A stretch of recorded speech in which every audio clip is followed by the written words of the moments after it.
Hey guys, this is Mike the Detroit Borg with a quick look at the new 16 gig version of the 5th generation iPod Touch.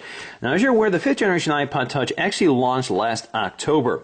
And what they did at the time was retain the 4th generation iPod Touch as a lower cost option. So the 5th gen started off at $299, the 4th gen started off at $199. So what they're doing here with the new stripped down model is succeed the 4th generation with a 5th generation iPod Touch with some features removed. So this starts off at $229, which is still higher than the $199 of the 4th gen iPod Touch, but you get the same internal specs and the same 4-inch LCD screen, LCD IPS display, the same one on the iPhone 5 as well. So it's a higher quality display than the one that was on the 4th generation iPod Touch, which was a lower quality display of the version on the iPhone 4 and 4S. Now in order to get costs down, they've done a few things here. They've removed the rear eyesight camera, so there is no back camera on this, and they removed the iPod loop. They've also changed some of the design here. So we have these black buttons as opposed to the aluminum buttons on the 32 or 64 gig version, and the standard capacity here is 16 gig instead of 32 gig. It's also available only in this specific color configuration, which alone is unique to the 16 gig model. So you get a black screen with the silver back panel. Now if you got the silver or aluminum, raw aluminum version of the 32 or 64 gig, you actually get a white panel. Alright, so let's go ahead and crack this open. I'm just going to peel off the plastic along the side.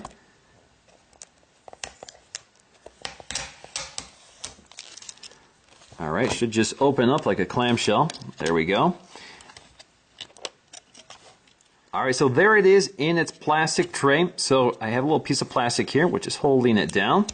Just peel this up. There we go. So now we can just fold the tray back. Releases our iPod Touch. Alright, so there is our 16 gig iPod Touch 5th generation. The first thing I noticed right away is this black Apple logo and iPod logo on the back. So you can see it's kind of printed on the surface of the aluminum as opposed to the polished Apple logo and iPod branding on the back of the 32 and 64 gig version. Otherwise, these are pretty much the same dimensionally, so they're just as thin, they're using the same body, but they've redesigned it just slightly to remove those features and to cut costs. So obviously the first thing you notice here is the removal of the camera and the microphone and flash. Now the microphone has been repositioned to the top on the 16 gig model, so you still have the capability, of course, of recording audio and using FaceTime. There is a FaceTime HD camera on here, so you still have a 720p front-facing camera for FaceTime or other apps like Skype. You still have that black window for radio transparency for Wi-Fi and Bluetooth. Now, along the side you see we have those black plastic buttons as opposed to the aluminum buttons on the 32 or 64 gig version, and along the bottom you can see that we have those color keyed inserts for the lightning port as well as the headphone jack. So they're color keyed to the screen color, and you can see we have our cutouts for the speaker, and as well we have our loop on the, or iPod loop on the 32 and 64 gig version, and that's been removed here. Now if you also look at the top, again the sleep wake button again is plastic as opposed to aluminum. Now as you can see, the 16 gig model still retains the polished mirrored chamfered edge of the higher end model, so you can see that hasn't been lost in the race to keep it cheaper.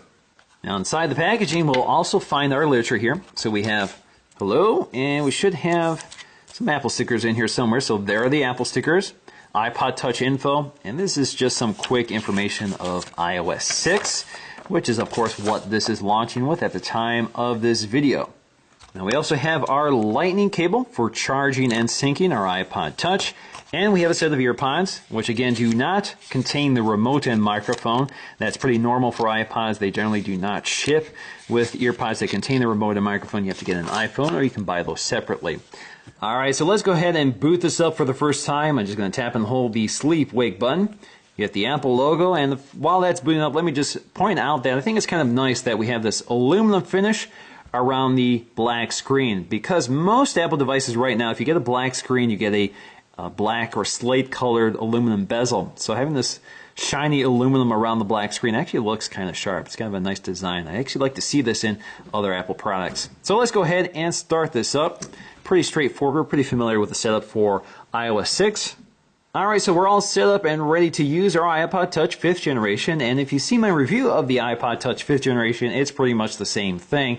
You get the same features including Siri integration, you get your drop-down menu, you get your messaging, you get your internal speaker, you have your front-facing 720p FaceTime camera for FaceTime, and you have Passbook and everything else you've come to expect from iOS 6. So there really is no sacrifice here in terms of software or features. You also get the same internal specs. So let's go ahead and run some benchmarks just to confirm that there really is no difference between this and the 32 gig version. Now, if you look at our Geekbench scores, you can see they're basically the same with small variations, and they have the same internal specs. So they both have the Apple A5 dual-core processor running at about 800 megahertz. They also have half a gig of RAM. Now, if you compare this to the fourth generation iPod Touch, you can see it's almost double the performance, which is a big improvement because the fourth generation only had a single-core processor. This was an A4 processor, clocked at 800 megahertz, and had only 256 megs of RAM. So, big improvement there in terms of overall performance. Now we still have a dedicated camera app, which of course only works with the front-facing camera, so you can record video or you can snap a few stills. Again, this video camera is capable of recording video at 720p. It's the exact same camera on all the other iOS devices capable of recording video at 720p. So in conclusion, I definitely think you get a much better iPod Touch for that $30 price increase. Get much better internal specs for keeping up with the latest versions of iOS. So iOS 7 is about to launch, and you can definitely bet on that working on this device. You also get that nice anodized aluminum finish, that better 4-inch LCD IPS display, and that better front-facing 720p HD camera for FaceTime HD. However, you lose one big feature for a lot of people is a big issue, which is that rear-firing camera. Of course, this was only a sub 1 megapixel camera, so not a great camera to begin with, but it's nice to have a camera available on your iOS device because a lot of apps can take advantage of it, and a lot of social networking apps can take advantage of it. And I think it's particularly useful on the iPod Touch because a lot of people buy these because they can't afford or don't have a smartphone. A lot of kids use this, so it's nice to have a camera built into your iPod Touch at all times.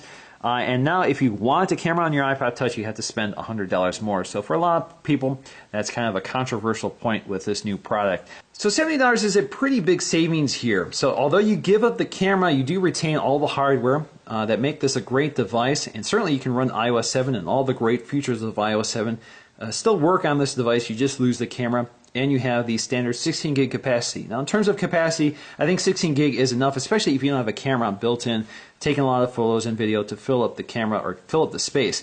Now a lot of apps are starting to take up a lot of space, especially gaming apps, so that's something to consider. You do have to manage how many apps you install on the device with only 16 gigs, but it's manageable.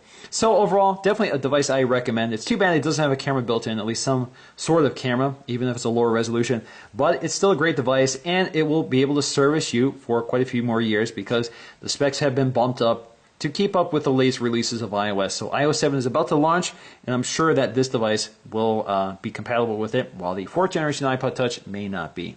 So that's going to do it for me in this video. Thanks for watching, and I'll see you again in the next one.